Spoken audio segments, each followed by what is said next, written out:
بسم اللہ الرحمن الرحیم. Dear students, goodbye Mr Chips کا دوسرا چیپٹر اور اس کا عنوان ہے تمنا.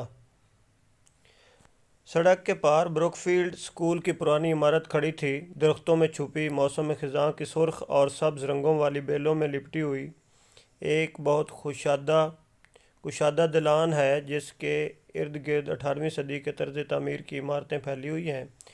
آس پاس ہری بھری چراگاہیں ہیں اور انہی کے پاس بروک فیلڈ کا چھوٹا سا قصبہ بھی آباد ہے.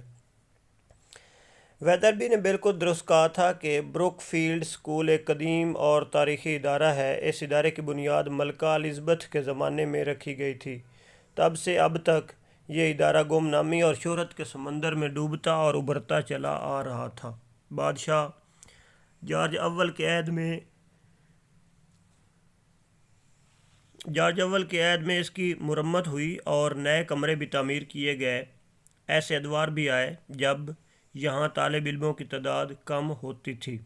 ویدربی اس سکول میں 1840 میں آیا تھا. اس نے بڑی لگن سے اس سکول کو سہارا دیا اور یوں بروک فیلڈ سکول کو بھی اہمیت حاصل ہوئی. اس ادارے کے سرپرستوں میں وہ افراد شامل تھے جنہوں نے خود یہاں تعلیم حاصل کی اور اب بڑے بڑے سرکاری عہدوں پر فائز تھے. بروک فیلڈ سکول نے اپنے طالب علموں میں بڑے بڑے آدمی پیدا کیے تھے: عالم، مذہبی اسکالر، سیاستدان، انتظامیہ اور عدلیہ کے اعلیٰ افسر. بہرحال بروک فیلڈ سکول ایک متوسط درجے کے سکول سے کچھ اوپر کے درجے کا سکول تھا جو کبھی صف اول میں شمار نہ کیا گیا، لیکن اس سکول کو کوئی نظر انداز کرنے کی جرات نہیں کر سکتا تھا.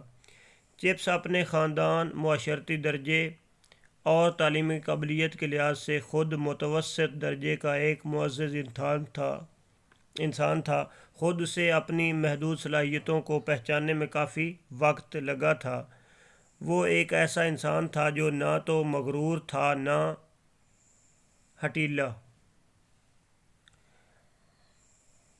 ہاں، جب وہ جوانی کے ابتدائی برسوں میں تھا تو عام نوجوانوں کی طرح اس کے حوصلے بھی بلند تھے.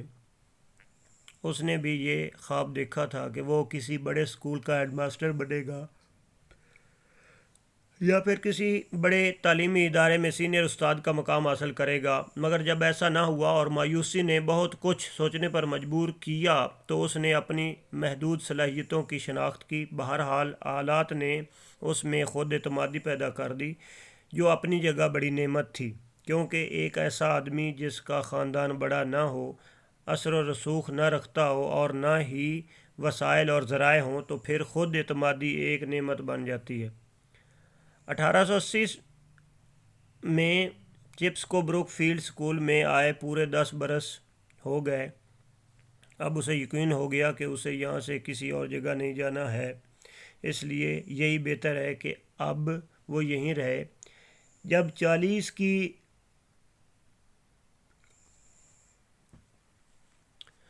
چپس کی عمر 40 برس ہوئی تو پھر وہ ہمیشہ کے لیے بروک فیلڈ کا ہو کر رہ گیا. وہ ایک مطمئن اور مسرور زندگی بسر کرنے لگا جس میں نہ ماضی کی تلخ یادیں تھیں اور نہ ہی مستقبل کا کوئی خوف. جب وہ 50 برس کا ہوا تو چپس بروک فیلڈ کا سب سے معمر استاد تھا، اور اس کے 10 برس کے بعد جب وہ 60 برس کا ہوا تو اسے بروک فیلڈ کا ہم مانی تسلیم کر لیا گیا. سکول میں جب پرانے طالب علموں کے اعزاز میں کھانا دیا جاتا تھا تو اس تقریب کا مہمان خصوصی چپس ہوتا. سکول کے امور میں کوئی اختلاف پیدا ہوتا تو اسے ہی ثالث بنایا جاتا تھا اور اسے ہی سند سمجھا جاتا تھا. اور 1913 میں جب وہ 65 سال کا ہوا تو وہ ریٹائرڈ ہو گیا. اسے ایک چیک لکھنے کے لیے ایک میز اور ایک کلاک پیش کیا گیا اور وہ سڑک کے پار مسز وکٹ کے ہاں رہنے کے لیے چلا گیا. ایک عمدہ پیشہ عمدگی سے اختتام پذیر ہو گیا. تعلیمی مدت کے پرشور اختتامی کھانے کے بعد جب سب نے بوڑھے چپس کے لیے 3 تالیاں بجائیں اور بلند آواز میں خراج تحسین پیش کیا۔ واقعی 3 تالیاں، لیکن ابھی مزید کچھ آنا تھا۔ ایک ناقابل قیاس اختتام تو ابھی آنا تھا۔ افسردہ سامعین کے سامنے تقریر کو دہرانے کی فرمائش کی جاتی تھی۔